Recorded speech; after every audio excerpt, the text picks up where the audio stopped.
7 মাস বয়সী একটি নিষ্পাপ শিশু, নাম ফাতেমা জান্নাত। বয়সটা ছিল পৃথিবীটাকে রঙিন করে দেখার, হাসি খুশিতে পরিবারের মুখ উজ্জ্বল করার, অথচ এক মুঠো খাবারের ভুলেই নিভে গেল সেই কোমল প্রাণ। ফাতেমা জান্নাত কয়েক মাস আগেই মায়ের বুকের দুধ খাওয়া ছেড়ে দিয়েছিল, তাই মাত্র 5 মাস বয়স থেকেই তাকে নরম মশলাবিহীন সেদ্ধ নুডলস খাওয়ানো শুরু হয়। পরিবারের সদস্যরা মনে করেছিলেন নরম হওয়ায় শিশু সহজেই তা খেয়ে নিতে পারবে। শিশুটিও ওই খাবার খেতে বেশ পছন্দ করত। প্রতিদিনের মতো বুধবার রাতেও তাকে নুডলস খাওয়ানো হয়, কিন্তু সেদিন ভাগ্য অন্য কিছু লিখে রেখেছিল। খাবার খাওয়ানোর সময় একসঙ্গে কিছুটা বেশি নুডলস মুখে চলে যায়। মুহূর্তেই সেই নুডলস শিশুটির শ্বাসনালীতে আটকে যায়। শ্বাস নিতে না পেরে ছোট্ট ফাতেমা ছটফট করতে থাকে। চারপাশে সবাই ছুটাছুটি শুরু করে। আতঙ্কে শিশুটিকে দ্রুত হাসপাতালে নেওয়া হয়, কিন্তু ততক্ষণে সব শেষ। চিকিৎসক জানালেন শ্বাসনালীতে খাবার আটকে অক্সিজেন বন্ধ হয়ে গেছে, আর এ কারণেই শিশুটির মৃত্যু হয়েছে। পরিবারের বুক ফাটা কান্নায় তখন পুরো এলাকা শোক ভারাক্রান্ত। ছোট্ট ফাতেমাকে বৃহস্পতিবার সকাল 8টায় জানাজা শেষে পারিবারিক কবরস্থানে দাফন করা হয়। দাফনের পরও পরিবার যেন বিশ্বাস করতে পারছিল না এতটুকু বয়সের একটি শিশু এভাবে হারিয়ে যেতে পারে। বুধবার রাত 11টার দিকে চট্টগ্রামের সাতকানিয়া উপজেলার সোনাকানিয়া ইউনিয়নের 1 নম্বর ওয়ার্ড ডিলারপাড়া এলাকায় এ ঘটনা ঘটে। শিশুটি ওই এলাকার জাহেদুল ইসলামের মেয়ে।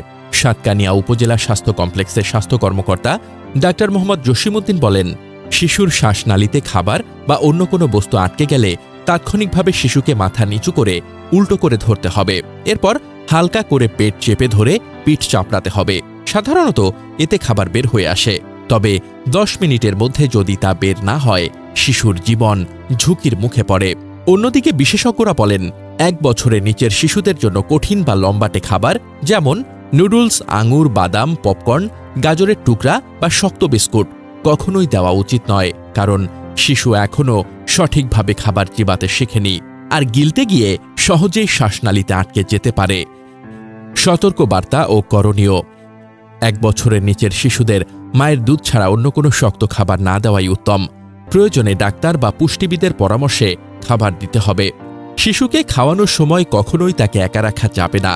নরম বা তরল খাবার হলেও খুব ছোট ছোট পরিমাণে খাওয়াতে হবে। যদি কোনো বস্তু আটকে যায় তবে দেরি না করে সাথে সাথে প্রাথমিক চিকিৎসা দিতে হবে এবং দ্রুত নিকটস্থ হাসপাতালে নিয়ে যেতে হবে।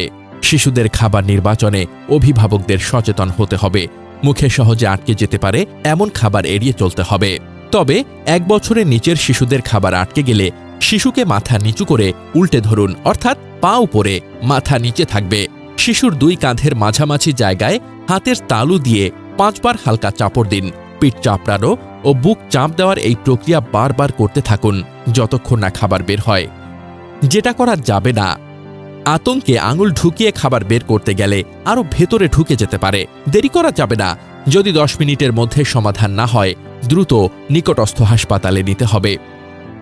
1 মুহূর্তের অসতর্কতা কাটতে পারে একটি নিরপরাধ প্রাণের হাসি। ছোট্ট ফাতেমা জান্নাতের মৃত্যু আমাদের জন্য এক করুণ শিক্ষা। পরিবার যত স্নেহ দিয়ে সন্তানের যত্ন নিক না কেন, খাবার বাছাইয়ের সামান্য ভুলই হতে পারে মৃত্যুর কারণ। তাই অভিভাবকদের উচিত সর্বোচ্চ সচেতন থাকা, যাতে আর কোনো শিশুর জীবন এমন মর্মান্তিকভাবে নিভে না যায়।